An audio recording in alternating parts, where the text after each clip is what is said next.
मेरा हाल आप ठीक है ना? क्या नहीं बेटा, एक लाइट ऑन रहनी चाहिए।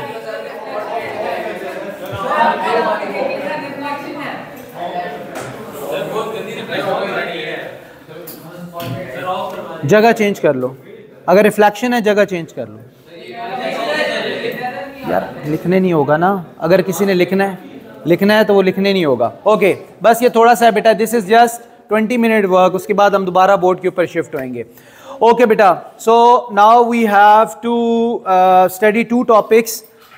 We are studying the first chapter of course, the basics of electricity. इसके अंदर we have to do 2 things. The first thing is superconductivity. Superconductivity क्या है? I will be sharing the slides with you as well, ठीक है, और ये video में भी ये चीज़ें होंगी, अभी थोड़ा सही समझने की कोशिश करनी है। अच्छा, सुपर कंडक्टिविटी क्या होती है? सुपर कंडक्टर्स क्या होते हैं? Before this we already know about type of materials, solid materials. So solid materials have total 3 categories. One is conductors, one is insulators and third one is semi conductors, ठीक है। अब इनके अंदर further सब categories भी होती हैं। जिस तरह अगर कंडक्टर है तो कंडक्टर में आता है कि best conductor, good conductor, bad conductor, right. तो अगर मैं गुड कंडक्टर और बैड कंडक्टर की एग्जांपल दूं तो good conductor is let's say copper, ठीक है, copper. Why? Because we use all the wires made up of copper, connecting wire सारी कॉपर की होती हैं, राइट। अवेलेबल भी है, उसके बाद इतना एक्सपेंसिव भी नहीं है, और दूसरा इसके अंदर फ्री इलेक्ट्रॉन्स बहुत सारे हैं, दैट्स वाई ये गुड कंडक्टर है, दैट्स वाई हम वायर सारी कॉपर की बनाते हैं। Okay, bad conductor. Bad conductor क्या है? Tungsten filament, tungsten. कहाँ यूज होता है बैड कंडक्टर? ये नहीं बैड कंडक्टर तुम्हारे काम का नहीं है, बैड कंडक्टर भी हमारे बहुत काम का है। कैसे? हीटिंग एलिमेंट्स में, ऑल द हीटिंग एलिमेंट्स जो कि हैं हीटर्स में, इलेक्ट्रिक आयरन में, हेयर ड्रायर के अंदर जो हीटर है, किसी भी चीज़ के अंदर इक्विपमेंट में अगर हीटर लगा हुआ है, जो हीटिंग कॉइल जो हीट प्रोड्यूस करता है, तो वो हीट कौन प्रोड्यूस करता है? कॉपर तो हीट नहीं प्रोड्यूस कर सकती, because that is very good conductor. Copper तो करंट को आगे गुजार देगी। हमें वो कंडक्टर चाहिए जो कंडक्टर भी हो लेकिन बैड कंडक्टर हो, वो करंट को आगे जाने ना दे, उसकी रेजिस्टेंस बहुत हाई हो। तो कंडक्टिविटी हम किससे देखते हैं? रेजिस्टेंस या रेजिस्टिविटी से। So good conductors have low resistance and bad conductors have high resistance और high resistivity. Okay, there is a third category in it as well, in conductors, good conductors, bad conductors, and the third one is superconductors. Superconductors. So superconductors क्या है? Superconductors are the things, are the conductors that have zero resistance at a specific temperature, and that specific temperature should be very low, क्योंकि if we increase the temperature तो increasing temperature of the metal से क्या होगा? उसके atoms की vibration faster हो जाएंगी, lattice vibration will be faster and charges will encounter more collision. ऐसे ही है। So increasing the temperature will decrease the conductivity, increasing temperature will increase the resistance, तो कंडक्टिविटी विल गो डाउन। तो super conductors के लिए what we do, we decrease their temperature. कितना decrease करना है? बहुत ज्यादा डिक्रीज करना है, right. Around let's say 150 kelvin, 150 kelvin पे हमें उसको लेके जाना है। और हर कंडक्टर का जो लोएस्ट टेम्परेचर होता है, जिसको क्रिटिकल टेम्परेचर कहते हैं, जिस पर वो सुपर कंडक्टर बन जाता है। देखो, सुपर कंडक्टर हमेशा सुपर कंडक्टर नहीं होता। हमें एक काम करना पड़ता है, हमें उस मेटल का टेम्परेचर बहुत डाउन रखना पड़ता है। जब हम उसका टेम्परेचर बहुत डाउन रखते हैं, only then it behaves like super conductor. अगर हम उसका नॉर्मल एक मेटल जो कि सुपर कंडक्टर के तौर पर यूज हो रही है और हम उसको रूम में रख देते हैं यहाँ पे, तो हम ये नहीं कहेंगे कि यार ये सुपर कंडक्टर है। क्यों? क्योंकि वो तो रूम टेम्परेचर पे है, तो रूम टेम्परेचर पे वो नॉर्मल कंडक्टर है। So normal conductors can be converted into super conductors by decreasing their temperature. When the temperature decreases, then the latest vibration of the atoms decreases, and this will decrease the chance of collision of charges with the vibrating atoms, right? Super conductors are extremely useful, इसको बहुत सारी जगहों पे use करते हैं और ये बहुत इंपॉर्टेंट टॉपिक भी है. I have seen many questions of super conductors in the past papers, जिसमें वो डायरेक्ट डेफिनेशन पूछता है सुपर कंडक्टर्स क्या हैं, कौन सी मेटल अगर आप सुपर कंडक्टर बना रहे हो कंडीशन क्या होएगी. स्पेसिफिक नॉलेज की हमें ज़रूरत नहीं है कि इस मेटल का इतना टेम्परेचर हो, इसका इतना हो, इसकी हमें ज़रूरत नहीं है. लेकिन वी शुड नो कि how we can convert ordinary metals into super conductors. तो how we can do that? by decreasing their temperature below a certain value, that certain point below which it start behaving superconductor is called critical temperature, right? So if we just read through it, so the first line is that all materials have some resistivity, even good electrical conductors such as copper and silver, like every material is having some resistance or resistivity. Okay, next, resistance means that when electricity flows through a material, it heats up and the electrical energy is wasted as thermal energy. This is again a common sense. Next thing, the resistivity of material can be lowered by lowering its temperature. I've told you everything, we are just reading through it. Okay. Then next thing is, if a material is cooled below a temperature called the critical temperature for that metal, its resistivity disappears entirely. Zero, मतलब उसकी resistivity zero हो जाती है, exactly zero. So that it is now behaving like a superconductor. So what is only one condition? The material or the metal should be kept at a temperature below than the critical temperature. Or critical temperature is the lowest temperature at which resistivity of the material become zero. अब इसकी definition आगे लिखी हुई है. This highlighted one, the first thing, a material with no resistance below a critical temperature is called superconductor. तो if they say define superconductor, so हम क्या कहेंगे? Superconductor is a conductor or material that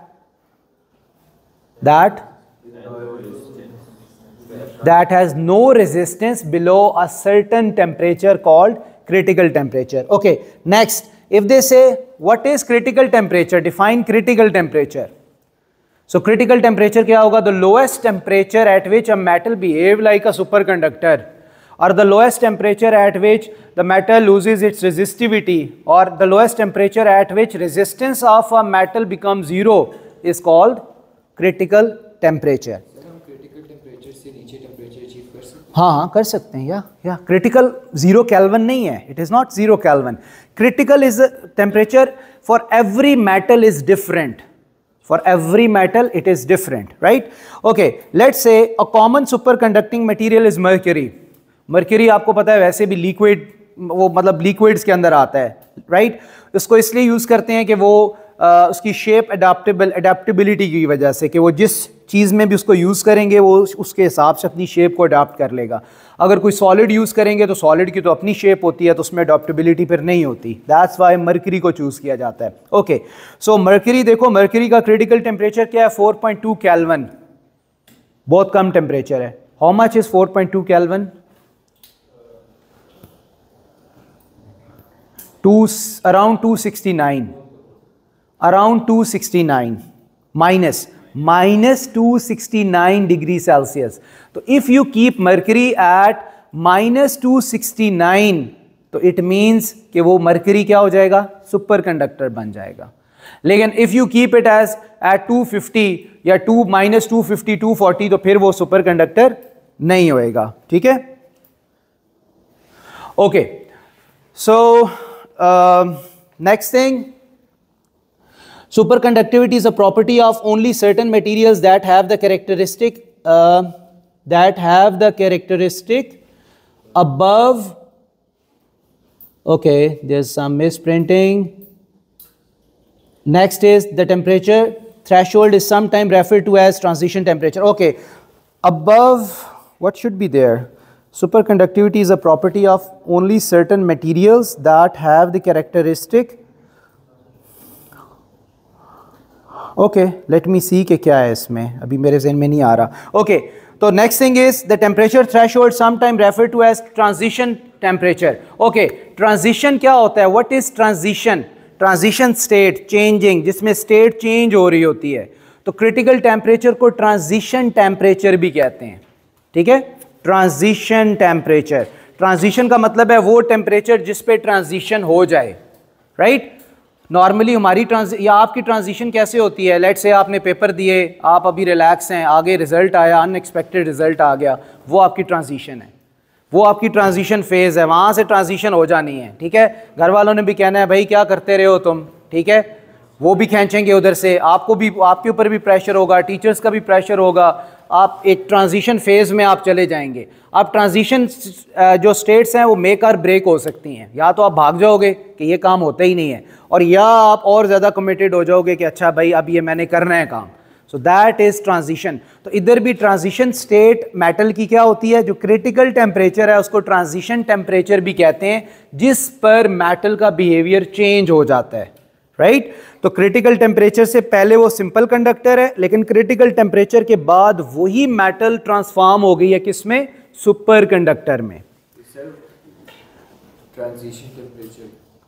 transition temperature is critical temperature, simple, उसका दूसरा नाम है, right. Okay, let's look upon some graph now. देखो ये जो ग्राफ है, दिस इज इलेक्ट्रिकल रेजिस्टिविटी का,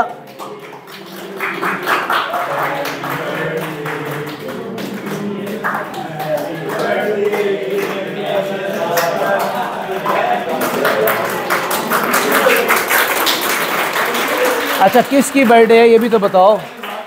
हाँ नहीं, मैं नहीं मानता भाई, उसकी बात तो माननी ही नहीं है कोई। नहीं तो ये इतनी क्यों, तो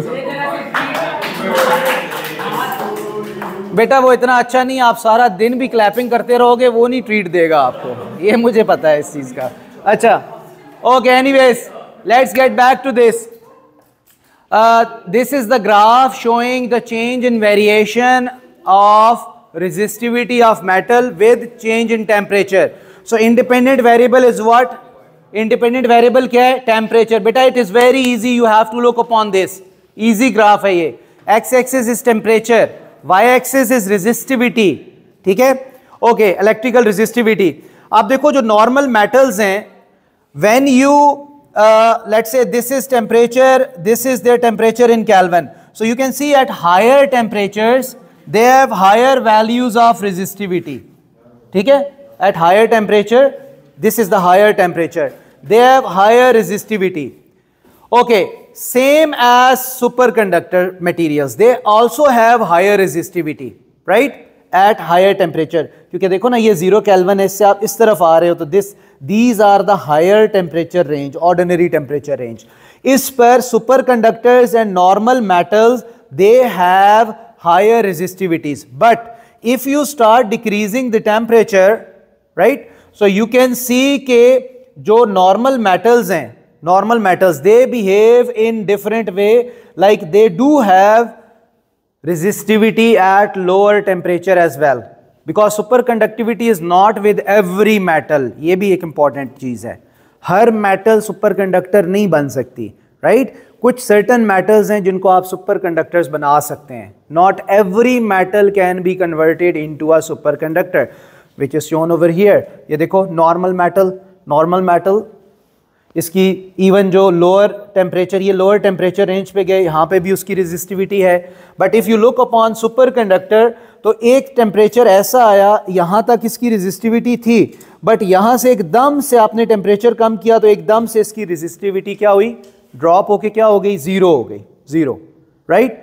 सो लोअर टेम्परेचर पे इन सुपर कंडक्टर्स की रेजिस्टिविटी क्या हो गई, ज़ीरो हो गई.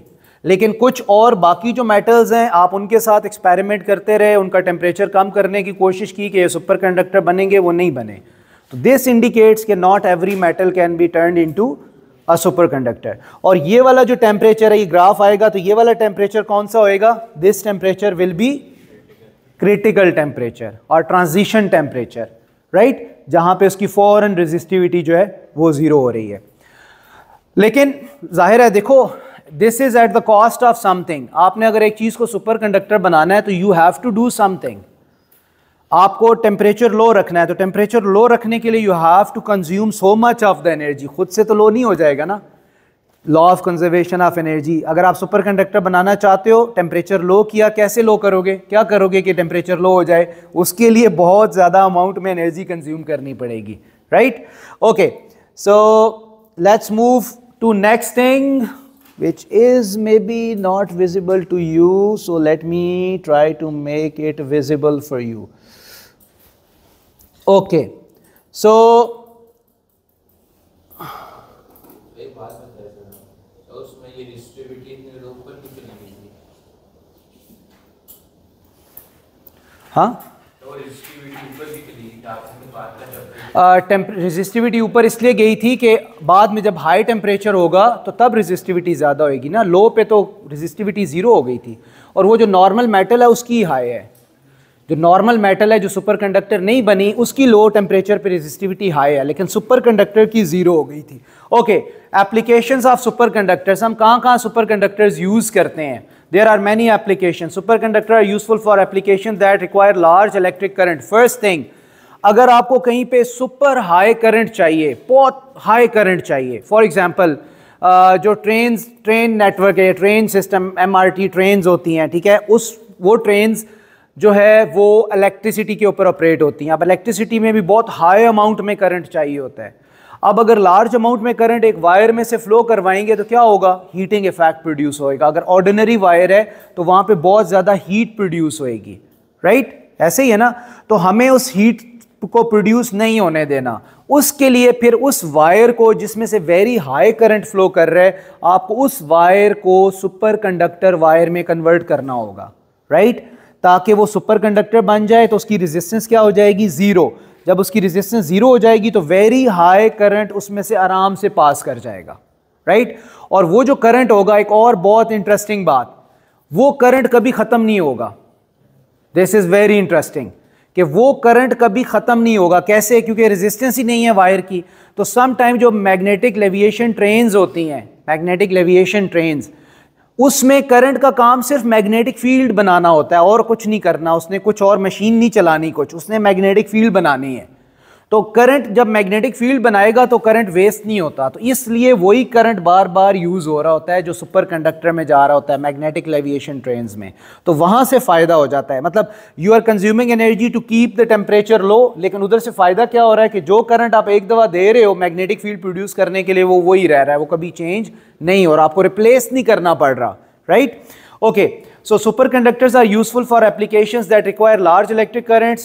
They can be useful for production of strong magnetic field. First thing, strong magnetic field. ये कहाँ कहाँ बनाते हैं? एक मैंने आपको बताया ML ट्रेन्स, मैग्नेटिक लेविएशन ट्रेन्स। दूसरा इसको यूज़ करते हैं पार्टिकल एक्सेलरेटर में। जिस तरह आपने सुना होगा स्विट्ज़रलैंड में दुनिया की सबसे बड़ी फिजिक्स की लेबोरेटरी है CERN।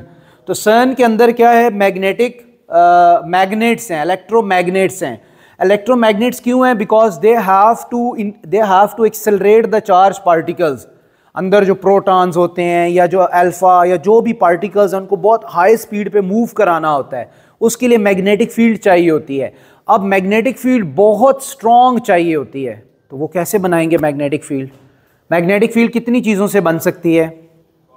Two things. One, magnets, natural magnets, solid magnets.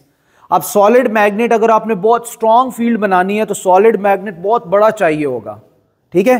Let's say इस बिल्डिंग जितना मैग्नेट चाहिए, तो वो तो हाईली इनकन्वीनियंट होगा, इतना बड़ा मैग्नेट कहाँ रखेंगे, राइट? दूसरी चीज़ क्या होती है? इलेक्ट्रोमैग्नेट्स। वायर्स होती हैं, वायर्स के अंदर से करंट फ्लो करता है और वो मैग्नेटिक फील्ड बनती है, और उसी वायर को फिर कॉइल कर देते हैं। जब कॉइल कर देते हैं, या आपने ओ लेवल्स में भी पढ़ा होगा सोलेनाइड, जब कॉइल कर देते हैं तो एक सोलेनाइड के अंदर से जब करंट फ्लो करता है तो वो इलेक्ट्रोमैग्नेट बन जाता है, ठीक है? तो वो कन्वीनियंट होता है चूंकि वो कॉम्पैक्ट स्पेस के अंदर यूज़ किया जा सकता है और वेरी स्ट्रॉन्ग मैग्नेट आप बना सकते हैं, ठीक है? तो वो जो मैग्नेट वायर वाला है उसमें से आपने बहुत ह्यूज अमाउंट में मैग्नेटिक फील्ड बनानी है, तो क्या चीज़ बहुत ज़्यादा चाहिए होगी? Current. Large current is required. अब वो लार्ज करंट जब वायर में से गुजरेगा तो वो तो वायर की रेजिस्टेंस होएगी, तो वो तो हीटअप हो जाएगी, हीटअप होकर वायर मेल्ट हो जाएगी या हीट लॉसेस होंगे। इससे बचाने के लिए क्या करते हैं? उन वायर्स को सुपर कंडक्टर्स में कन्वर्ट करते हैं। कैसे? By placing them at a environment where temperature is very low, temperature is below then the critical temperature. उससे क्या होता है, वो जो वायर होती है मैग्नेट की वो क्या बन जाती है, सुपर कंडक्टर। और जब उसमें से लार्ज करंट फ्लो करवाते हैं it produces huge magnetic field, और उस मैग्नेटिक फील्ड से फिर वो पार्टिकल्स को एक्सेलरेट करवाते हैं, राइट? ठीक है, तो ये दैट्स वाई ये पॉइंट है, production of strong magnetic field. The reduction of energy loss, dissipation in transmission of electrical power, sometime ये भी होता है, ये भी हम कर सकते हैं लेकिन मुश्किल है। फिर लेट्स से अगर मंगला डैम से यहाँ पे इलेक्ट्रिसिटी लेके आनी है और हम कहते हैं यार ये वेस्ट ना हो, तो हम पावर लाइंस को फिर टेम्परेचर लो करना पड़ेगा, वो एक अलग हेडेक होगा, कैसे कम करेंगे, अभी तो वो पोल्स के ऊपर है, फिर आपको अंडरग्राउंड करना पड़ेगा और पूरा मैकेनिज्म लगाना पड़ेगा, लेकिन वो वन टाइम ही होगा। वन टाइम अगर कर दिया तो अब पावर लॉस बिल्कुल नहीं होएगी, जो पावर प्रोड्यूस होएगी वही आप तक पहुँचेगी, राइट? Next, okay, then the application which requires these, मतलब जो इस पे चलते हैं वो क्या हो सकता है, एमआरआई स्कैनर हो सकते हैं, magnetic resonance imaging scanner, MRI. कभी देखे, कभी सुना है किसी ने एमआरआई स्कैन हुआ हो? एमआरआई स्कैन में क्या होता है, इंटरनल बॉडी इमेजेस हमें नज़र आ जाते हैं, तो उसके अंदर मैग्नेटिक फील्ड यूज़ करते हैं। तो वो मैग्नेटिक फील्ड यूज़ करने के लिए, मैग्नेटिक फील्ड प्रोड्यूस करने के लिए सम टाइम जो अच्छे एमआरआई स्कैनर्स होते हैं उनमें सुपर कंडक्टर यूज़ करते हैं, नॉट इन ऑल एमआरआई, हर एक में नहीं होता।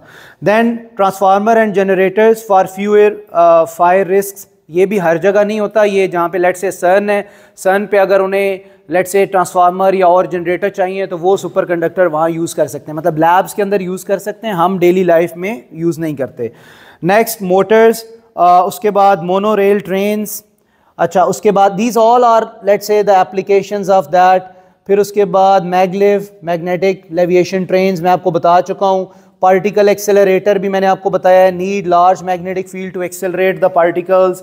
उसके बाद फ्यूजन रिएक्टर्स, फ्यूजन रिएक्टर क्या होता है, जिसके अंदर न्यूक्लियर फ्यूजन होती है। अब न्यूक्लियर फ्यूजन में क्या होता है, two lighter hydrogen nuclei come together and they fuse into each other and make a heavier nucleus of helium. ऐसे ही है ना, you already know this thing. Fusion में क्या होता है, टू लाइटर न्यूक्लियाई आपस में फ्यूज करते हैं और एक हैवी न्यूक्लियस बनाते हैं and then they release energy. Problem is two lighter nuclei can never fuse with each other except for a certain condition. Why? Because hydrogen has got one proton, so positive charge. Hydrogen has got one proton, so positive charge. So it means two positive charges are coming together. तो क्या वो fuse होंगे आराम से? नहीं. Positive charge repel each other. In order to fuse them, आपको क्या करना पड़ेगा? Very high temperature रखना पड़ेगा. Temperature इतना high हो, around 10 million degree Celsius. 10 million degree Celsius. उस पर जब टेम्परेचर बढ़ाते हैं तो स्पीड बढ़ जाती है। You know this thing, gas का टेम्परेचर बढ़ाया तो क्या हुआ, गैस की जी स्पीड बढ़ गई, ऐसे ही है ना। तो when you keep the temperature 10 million degree Celsius, तो speed of hydrogen increases in tremendous amount that when two hydrogen nuclei come into front of each other, so they overcome their repulsion and they fuse into each other. So उससे वो helium बन जाता है और साथ ही huge amount में energy release होती है। सन के अंदर यही प्रोसेस हो रहा है फ्यूजन का। प्रॉब्लम इज के वो हाई टेम्परेचर कैसे जनरेट करें अर्थ पे, उसके लिए मैग्नेटिक फील्ड यूज करते हैं, ठीक है। और एक और बात, ये एक्स्ट्रा चीज है कि वो जो मैग्नेटिक फील्ड है वो कैसे यूज करते हैं, हाइड्रोजन को फ्यूज करने के लिए टेम्परेचर 10 मिलियन रखना है। अब 10 मिलियन अर्थ पे जिस जगह पे भी हीट 10 मिलियन के इक्वल उसने टेम्परेचर जनरेट किया तो हर चीज को मेल्ट कर देगी। ऐसे ही है ना, कंक्रीट हो या स्टील हो या जो भी हो, 10 मिलियन डिग्री सेल्सियस पे जब हीट बनेगी वो तो सब कुछ मेल्ट कर देगी। तो फिर हम करेंगे कैसे, उस हीट को कंट्रोल करने के लिए मैग्नेटिक फील्ड यूज करते हैं। Magnetic field can only control the heat, right. अगर इस रूम के अंदर यहाँ पे टेम्परेचर 10 मिलियन डिग्री सेल्सियस है तो हम इन वॉल्स को बचा सकते हैं मेल्ट डाउन होने से। कैसे, अगर साइड पे इलेक्ट्रोमैग्नेट हो, इलेक्ट्रोमैग्नेट में से स्ट्रॉन्ग मैग्नेटिक फील्ड निकलती है, वो मैग्नेटिक फील्ड उस हीट को कंट्रोल करती है और उसको इन टच नहीं आने देती उस हीट को या इंफ्रारेड रेज को, बिकॉज हीट ये थोड़ी सी हाई लेवल चीज़ है, उस हीट में से इंफ्रारेड रेज निकलती हैं तो मैग्नेटिक फील्ड इंफ्रारेड रेज को पेनिट्रेट नहीं होने देती, उनको होल्ड करके रखती हैं एक जगह पे। उससे फिर हम क्या कर सकते हैं, न्यूक्लियर फ्यूजन कर सकते हैं। तो दैट्स हाउ फ्यूजन रिएक्टर्स के अंदर सुपर कंडक्टर्स को यूज़ करते हैं एज इलेक्ट्रोमैग्नेट्स, राइट। चाइना और जापान इसके ऊपर बहुत ज़्यादा काम कर रहा है और ऑलरेडी वो कर चुका है इसके ऊपर, ठीक है, फ्यूजन रिएक्टर वो बना चुके हैं। Next electromagnet easy, power electrical cable easy, microchips आपने सुना होगा वो कंप्यूटर्स क्या कहते हैं, सुपर कंप्यूटर्स होते हैं ना। आप सुपर कंप्यूटर्स के अंदर भी सुपर कंडक्टर्स यूज़ करते हैं, इसी वजह से उसको सुपर कंप्यूटर्स कहते हैं कि उनकी एफिशिएंसी बहुत हाई होती है, राइट। एफिशिएंसी हाई होने का मतलब क्या होता है कि they can process so many thing, billions of thing at same time, ठीक है। तो लैग वगैरह नहीं करते, कोई प्रॉब्लम उसमें नहीं होती, तो वो बहुत। और वो कहाँ पे सुपर कंप्यूटर्स कहाँ पे यूज़ करते हैं, सुपर कंप्यूटर्स यूज़ करते हैं जो फिज़िक्स लैब्स होती हैं, सन वगैरह वहाँ यूज़ कर रहे हैं, नासा वाले यूज़ करते हैं, जो हाई फिज़िक्स लैब्स हैं वहाँ पे यूज़ करते हैं, या जो टेस्टिंग होती है कि एक एटॉमिक बॉम्ब बना लिया, अब उसको टेस्ट करना है, बगैर एक्सप्लोड किए टेस्ट करना है, ठीक है। तो उसके लिए फिर सुपर कंप्यूटर चाहिए होगा, ठीक है। उसके बाद सुपर कंप्यूटर्स जो हैं वो let's say maybe I have not seen this, लेकिन मे बी ये जो आपके सोशल मीडिया वाले फेसबुक, इंस्टा और ये हैं, इनके जो सर्वर्स होते हैं, मे बी वो भी सुपर कंप्यूटर्स यूज़ कर रहे हों, क्योंकि they are handling lot of data. अब पूरी दुनिया में सारे लोग व्हाट्सएप यूज़ कर रहे हैं ना, तो पीछे सर्वर सिस्टम तो एक ही है ना, तो maybe they are using super computers to handle so much of the data. Okay, so maglev trains require extremely strong electromagnets to leviate the train, और उसके बाद ज़ाहिर है उनकी स्पीड बहुत हाई होती है, one speed is just coated 603 kilometre per hour, ठीक है। और maglev system this is true कि वो सिर्फ कुछ कंट्रीज़ के अंदर है, जिस तरह जापान, चाइना वगैरह, इसके अंदर मैगलेव ट्रेन्स जो हैं वो हैं जिनकी स्पीड जो है वो सुपर हाई होती है। क्यों? क्योंकि उनकी फ्रिक्शन को कम करना होता है। अब फ्रिक्शन दो तरह से कम होती है, एक स्ट्रीमलाइन शेप करके और एक ट्रैक के साथ फ्रिक्शन को ख़त्म करके, क्योंकि अगर वो व्हील्स हैं तो व्हील्स की ट्रैक के साथ फ्रिक्शन भी होएगी। तो मैगलेव ट्रेन में ये होता है कि वो ऊपर लेविएटेड होती हैं, ठीक है, जिस तरह हॉवर बोट्स वगैरह होती हैं कि वो एयर प्रेशर की वजह से ऊपर फ्लोट कर रही होती हैं, टच नहीं कर रही होती। तो इसी तरह ये ट्रेन्स जो है ये लेविएटेड होती हैं, ये ट्रैक के साथ इनके टायर इन कांटेक्ट नहीं होते, लेकिन उसके लिए वेरी स्ट्रॉन्ग मैग्नेटिक फील्ड चाहिए होती है। कि एक ट्रेन है, ट्रेन के साथ लेट से नॉर्थ पोल लगा हुआ है, ठीक है, तो नीचे जो ट्रैक है उसमें इलेक्ट्रोमैग्नेट है, उसने भी मैग्नेटिक फील्ड ऐसे बनानी है कि उसका नॉर्थ पोल ऊपर आए, तो नॉर्थ रिपेल करेगा तो ट्रेन को उठा के रखेगा। तो अब ट्रेन बहुत मैसिव होती है, बहुत हैवी होती है, तो इसके लिए आपको उठाने के लिए बहुत ट्रिमेंडस अमाउंट में मैग्नेटिक फोर्स चाहिए। तो इसलिए नीचे जो इलेक्ट्रोमैग्नेट हैं वो बहुत ज़्यादा पावरफुल होने चाहिए, करंट बहुत ज़्यादा चाहिए, इसलिए फिर सुपर कंडक्टर्स यूज़ करते हैं, क्योंकि सुपर कंडक्टर्स में ही आप लार्ज करंट कन्वीनियंटली जो है वो फ्लो करवा सकते हैं। Okay, so this was super conductors. Now let's move on to next thing.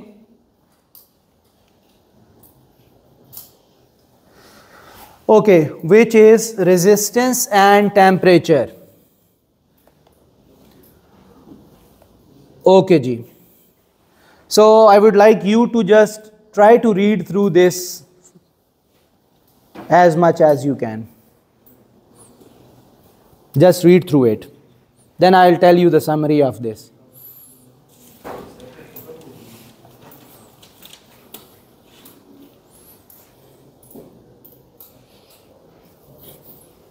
बेटा इसको पढ़ लें, बातें नहीं करनी, इसको पढ़ लो एक दफ़ा।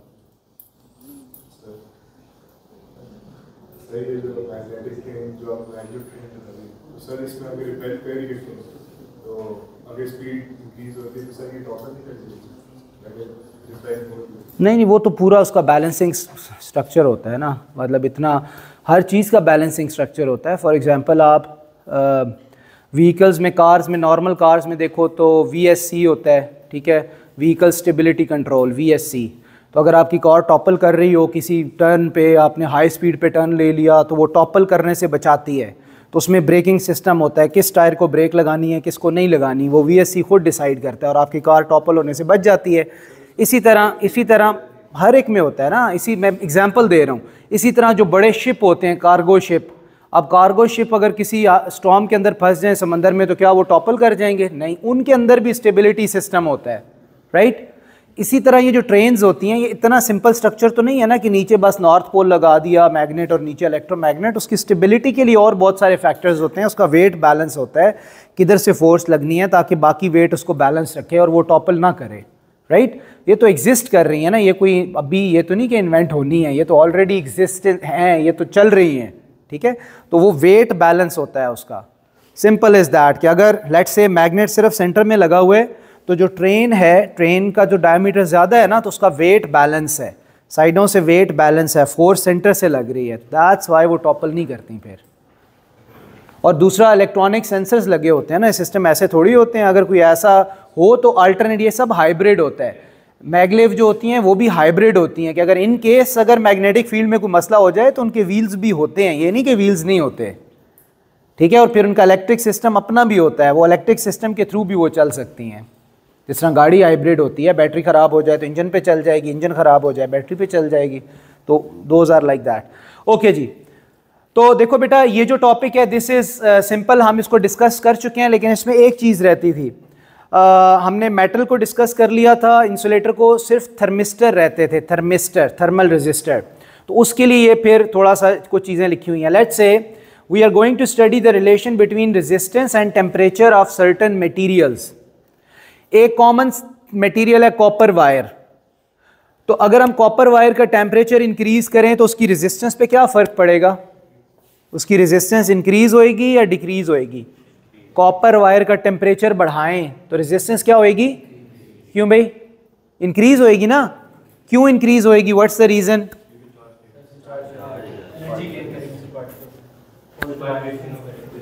वाइब्रेशन इंक्रीज होएगी ना यार। अगर आप वायर का टेम्परेचर इंक्रीज करते हो तो एटम्स की वाइब्रेशन फास्टर हो जाएगी और जो चार्ज गुजर रहा है उसके हिट करने के चांसेस बढ़ जाएंगे, तो रेजिस्टेंस बढ़ जाएगी।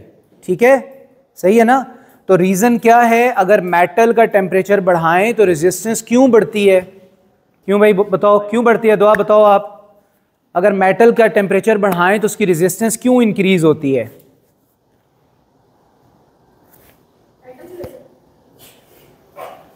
क्या आज क्या कर रही हो आप? मैं देख रहा हूँ काफ़ी देर से फ़ोन पे लगी हुई हो आप। अनयूजुअल है, दिस इज़ अनयूजुअल। हाँ अच्छा, कुछ नहीं, ओके। देखो मैंने ये बताया है कि अगर मेटल का टेम्परेचर बढ़ाएं तो उसकी एटॉमिक वाइब्रेशन बढ़ती है, एटम्स ज़्यादा ज़ोर से वाइब्रेट करना शुरू हो जाते हैं, एंड देन जो चार्जेस अंदर से गुजर रहे होते हैं इलेक्ट्रॉन्स, उनके कलाइड करने के चांसेस एटम के साथ बढ़ जाते हैं। ठीक है, जैसे मिसाल के तौर पर अगर हम एक छोटी सी एग्जांपल लें कि किसी एक को, यार आप उठो वहाँ पे ज़रा दरवाजे के बीच में खड़े हो जाओ, ज़रा सेंटर में, उसके सेंटर में खड़े हो, फेसिंग टूवर्ड्स अस, इस तरफ। अच्छा, अब ज़रा ये यहाँ पे खड़ा है, इमेजिन करो दरवाज़ा खुला है और मैं आपको कहता हूँ यार यहाँ से गुजर, बीच में से गुजरो। उसने नहीं हिलना अपनी जगह से, लेकिन आपने उसको टच किए बगैर गुजरना है। तो आप ये अब स्लाइड मूव करें, स्लाइड, बल्कि आप बैठ जाओ यार, मैं कर देता हूँ खुद, ये इजी होगा। अगर लेट से मैं यहाँ खड़ा हूँ, ठीक है, और आपको मैं आराम आराम से यूँ वाइब्रेट कर रहा हूँ इस तरह, और मैं आपको कहता हूँ यार गुजर जाओ यहाँ से, लेकिन मुझे हिट नहीं करना, ठीक है, तो क्या आप गुजर सकते हो? यस, बिल्कुल। ठीक है, अगर मैं अब यूँ तेज़ वाइब्रेट कर रहा हूँ, तेज़ हो गया हूँ यूँ, अब बताओ आप क्या आप गुजर सकोगे मुझे बगैर टच किए? और अगर तेज़ हो जाऊँ, और तेज़ हो जाऊँ, फिर मुश्किल होगा ना, है ना।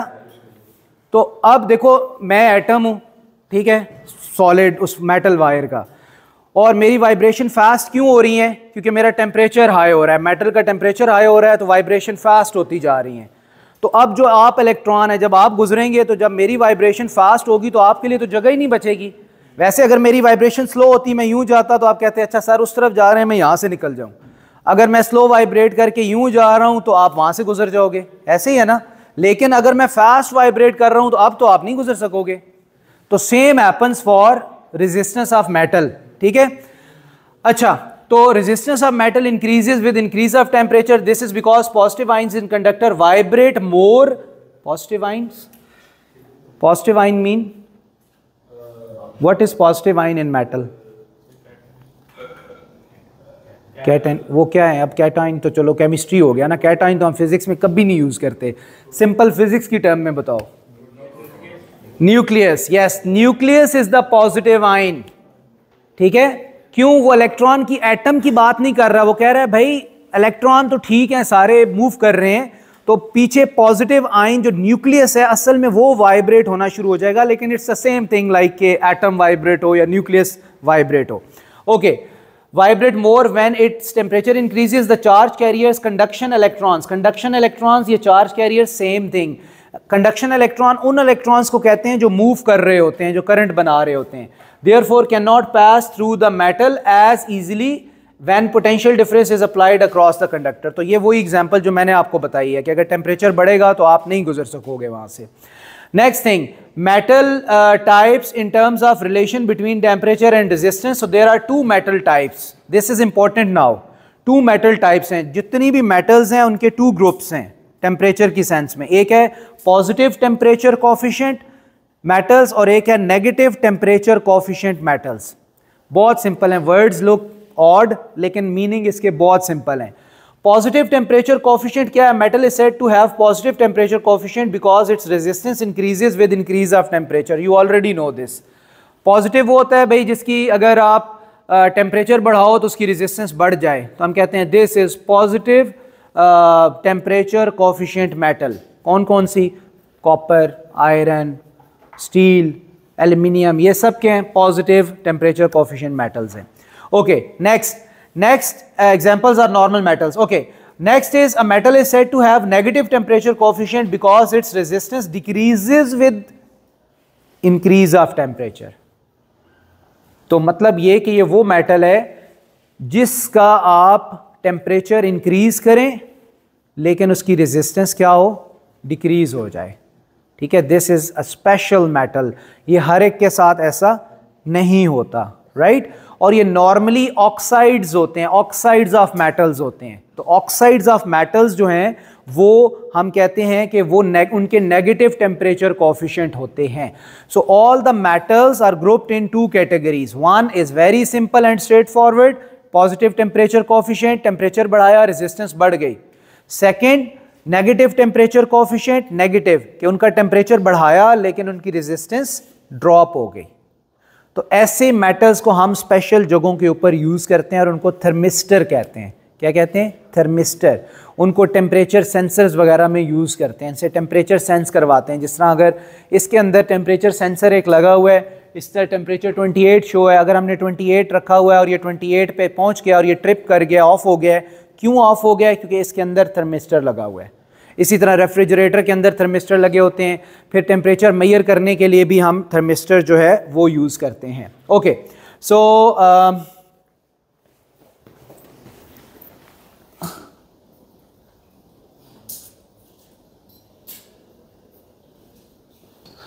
okay, let's look upon this last point now. The resistance of an intrinsic semiconductor decreases with increase of temperature. Okay, intrinsic, extrinsic, these are just the words, nothing to worry about it. हम सिर्फ semiconductor भी कह सकते हैं. The resistance of semiconductor decreases with increase of temperature. This is because the number of charge carriers or conduction electron increases. अच्छा, ये वैसे मुझे पहले आपसे पूछनी चाहिए थी बात, लेकिन अब हमने ये देख ली है कि ऐसा होता क्यों है कि अगर टेम्परेचर हम इंक्रीज करें तो रेजिस्टेंस डिक्रीज क्यों होती है. दिस इज़ द क्वेश्चन ना, कि ऐसा क्यों हो रहा है भाई. वो तो एटम वाइब्रेशन तो बढ़नी चाहिए, तो फिर तो वो कोलिजन ज़्यादा होना चाहिए. बट द थिंग इज़ कि जो सेमी कंडक्टर्स हैं मामून, सेमी कंडक्टर्स हैं उसके अंदर जो इलेक्ट्रॉन्स होते हैं, फ्री इलेक्ट्रॉन्स, वो बहुत कम होते हैं. राइट इब्राहिम, कंडक्टर और इंसुलेटर में क्या फ़र्क होता है इन टर्म्स ऑफ इलेक्ट्रॉन्स? हाँ, बताओ क्या डिफरेंस होता है कंडक्टर और इंसुलेटर में इन टर्म्स ऑफ इलेक्ट्रॉन्स? क्या डिफरेंस होता है? मुश्किल है ये, हमजा आप बताओ. कंडक्टर और इंसुलेटर में इन टर्म्स ऑफ इलेक्ट्रॉन्स क्या डिफरेंस होता है? यार कंडक्टर में ज्यादा होते हैं, बहुत ज्यादा इलेक्ट्रॉन्स होते हैं, फ्री इलेक्ट्रॉन्स, और इंसुलेटर में बहुत कम होते हैं. Okay, I should rephrase. Conductor और इंसुलेटर में डीलोकलाइज इलेक्ट्रॉन या फ्री इलेक्ट्रॉन या चार्ज कैरियर्स की टर्म में क्या डिफरेंस होता है? तो conductors have plenty of free electrons, ठीक है. Insulators have very very few negligible free electrons. बीच में एक चीज और आ गई, सेमीकंडक्टर्स. सेमीकंडक्टर्स में क्या होता है? They have intermediate value of free electrons, neither too high nor too low. Right, they have intermediate. अब वो इलेक्ट्रॉन्स ऐसे होते हैं कि वो मूव नहीं करते इजीली, आप लोगों की तरह, हमारी तरह, कि इजीली पढ़ना नहीं है, कुछ होना है तभी काम करना है ना, कोई सीरियस कॉन्सिक्वेंस होगा तब पढ़ेंगे वरना नहीं। तो वो इलेक्ट्रॉन सेमीकंडक्टर के ऐसे ही होते हैं कि वो मूव नहीं करते। अब उन इलेक्ट्रॉन्स को हमें एनर्जी देनी है, मूव कराना है, तो आप उन इलेक्ट्रॉन को एनर्जी कैसे देंगे? By heating that material. तो आप सेमीकंडक्टर को हीट अप करेंगे। जब उसको हीट अप मेटल को कर रहे हैं तो जो इलेक्ट्रॉन्स हैं जो वैसे मूव नहीं कर रहे थे, ठीक है, राइट, लेजी इलेक्ट्रॉन कहते हैं उसको, लेजी इलेक्ट्रॉन जो मूव नहीं करते, उनको जब उस मटेरियल को हीट अप करते हैं तो those lazy electron absorb the heat, and when they absorb the heat so they become energetic and they start moving, right. At the same time lattice vibration, atom vibration, atom भी semiconductor के move होते हैं faster, but problem is कि lazy electron जो active हो जाते हैं वो बहुत ज्यादा होते हैं, वो इतने ज्यादा होते हैं कि एटम की वाइब्रेशन रेजिस्टेंस को इतना कम नहीं करती जितने ज्यादा इलेक्ट्रॉन मूव होना शुरू हो जाते हैं। तो इस तरह वो मटेरियल क्या बन जाता है? कंडक्टर बन जाता है, राइट। तो सेमीकंडक्टर को जब आप हीट अप करते हैं तो वो कंडक्टर बन जाता है। क्यों? क्योंकि उसके इलेक्ट्रॉन जो लेजी इलेक्ट्रॉन है उस हीट एनर्जी को एब्जॉर्ब करके एनर्जेटिक हो जाते हैं and they start moving faster, right. तो यही बात यहां पे नीचे मैंने लिखी हुई है। A thermistor made from semiconductor therefore has a negative temperature coefficient, and the last thing क्या? अच्छा बस इसमें से क्विकली गो, दिया आज का टारगेट है भाई, वरना आप वीडियो में से या नोट्स में से खुद देख लोगे। Thermistor has temperature sensitive component, it will take 2 minutes only. Thermistor made from intrinsic semiconductor has a negative temperature coefficient। बेटा यहां देखो यार, its percentage change of resistance per Kelvin change of temperature is much greater than for metal. For this reason thermistor are often used as temperature sensitive component in temperature sensor. Okay, अब ये देखो, this is the last diagram। x axis पे temperature है, y axis पे resistance है, this is a metal wire, this is a normal metal wire। Let's say you are increasing the temperature but resistance is not changing, it should change but let's say it is not changing because you're not changing the temperature too much। 80 degree तक बढ़ा रहे हैं तो 80 तक इतना metal का temperature नहीं बढ़ता, रेजिस्टेंस नहीं बढ़ती, दैट्स वाई मेटल की रेजिस्टेंस कांस्टेंट है। लेकिन बेटा थर्मिस्टर के साथ देखो क्या हो रहा है, 0 डिग्री पर उसकी क्या रेजिस्टेंस है, लो टेम्परेचर पर रेजिस्टेंस कितनी है? 3 किलो ओम। हाई जो आप टेम्परेचर बढ़ाते जा रहे हो तो इसकी रेजिस्टेंस के साथ क्या हो रहा है? डिक्रीजेस, इट स्टार्टेड डिक्रीजिंग, और फिर एक टेम्परेचर पे आके ये बहुत लोएस्ट हो जाती है, लोएस्ट कांस्टेंट हो जाती है एक बहुत कम टेम्परेचर के ऊपर, ठीक है।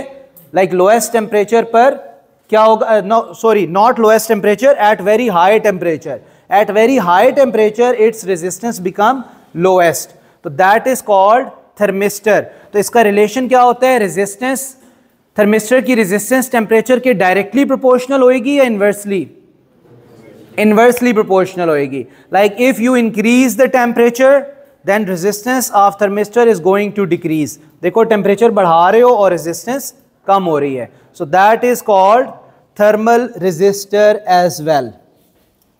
ओके बेटा चलो।